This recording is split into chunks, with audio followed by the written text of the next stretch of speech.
ఈ నగరానికి ఏమైంది? ఒకవైపు ఆవులు, మరోవైపు కుక్కలు. ఎవరు నోరు మీద పరేంటి? మనం మౌనంగా ఎందుకు భరించాలి? ఈ నిర్లక్ష్య వైఖరికి పాడాలి చరమగీతం.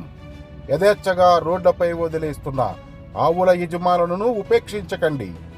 బహిరంగ ప్రదేశాల్లో తిరిగే ఆవులపై, కుక్కలపై చెల్లించక తప్పదు భారీ మూల్యం.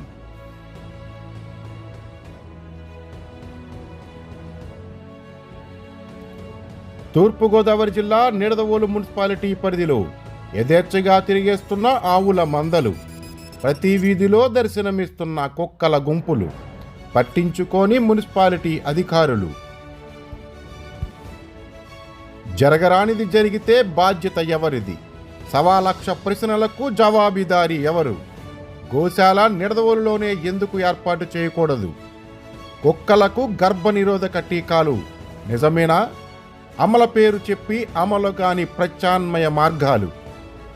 విచ్చలవిడిగా తిరుగుతున్న ఆవులపై, కుక్కలపై పట్టించుకోని మున్సిపల్ అధికారులు, పట్టణ కౌన్సిలర్లు. మామూలుగానే కౌన్సిల్ సమావేశాలు.